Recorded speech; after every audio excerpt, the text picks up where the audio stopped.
ভুল করেও বাসি রুটি ফেলে দিবেন না। এইভাবে করে কালোজাম মিষ্টি বানিয়ে নেন। এটা দেখতে যেরকম সুন্দর, খেতে কিন্তু অসম্ভব মজার। সেজন্য শুধুমাত্র আমাদের রুটি লাগবে। তো এরকম আমি একটা রুটি নিয়েছি। আপনারা 2টা 3টা যেরকম বানাতে ইচ্ছা করে সেরকম কিন্তু নিতে পারেন। কম বেশি করে নিতে পারেন কিন্তু।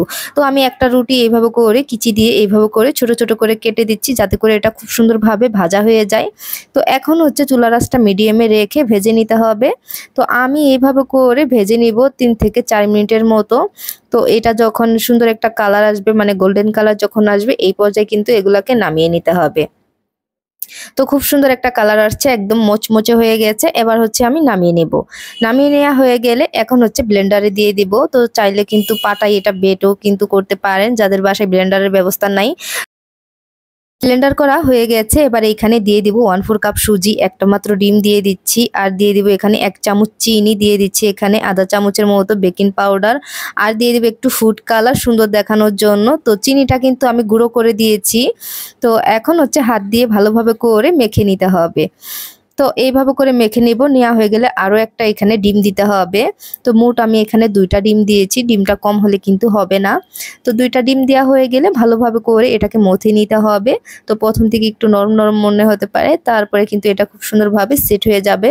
তো এভাবে করে আমি 7 থেকে 8 মিনিটের মতো মথে নিয়েছি। তারপরে আমি আরও 1 চামচের মতো ঘি দিয়ে আরও কিছুক্ষণ ভালোভাবে করে মথে নিয়েছি। মোট আমি 10 মিনিটের মতো এটা মথে নিয়েছি।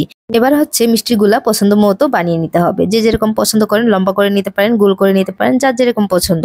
তো আমি লম্বা করেই নিলাম, আমার কাছে মনে হলো যে লম্বা করে নিলেই ভালো হবে। তো সবগুলা মিষ্টি নেওয়া হয়ে গেছে, দেখতে কি সুন্দর লাগছে তাই না?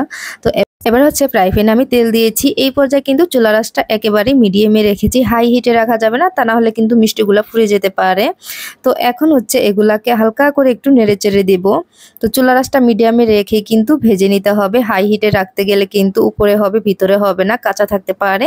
সেজন্য একটু ধৈর্য সহকারে ভেজে নিতে হবে। তো মিষ্টিগুলা কিন্তু খুব সুন্দরভাবে ফুলে উঠতেছে, দেখে হয়তো বুঝতেই পারছেন খুব সুন্দরভাবে ফুলে উঠছে। তো এখন হচ্ছে পছন্দ মতো কালার করে তারপর নিতে হবে। তো এরকম গোল্ডেন কালার হবে যখন, তখনই কিন্তু আমি নামিয়ে নিচ্ছি। নামানো হয়ে 3 কাপ পানি দিয়েছি, 1 কাপ পরিমাণে চিনি দিয়েছি এখানে 3টা এলাচ, যাতে করে সুন্দর একটা ফ্লেভার আসে। এখন হচ্ছে নেড়ে চেড়ে নিচ্ছি। যখনই 2-1 বার বলক উঠে যাবে, এই পর্যায়ে মিষ্টিগুলা দিয়ে দিতে হবে। শিরাটা একেবারে ঘন করা যাবে না, তাহলে কিন্তু মিষ্টির ভিতরে শিরাটা ঢুকবে না।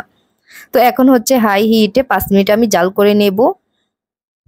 তো হাই হিটে রেখেছি, চুলার আঁচটা রেখে তারপর আমি 5 মিনিট জাল করে নিয়েছি। এখন হচ্ছে একটু হালকা করে দুলিয়ে দিতে হবে, এইভাবে করে দিতে হবে। এবার ঢাকনাটা আমি খুলে দিচ্ছি, দিয়ে একটু নেড়ে নেব।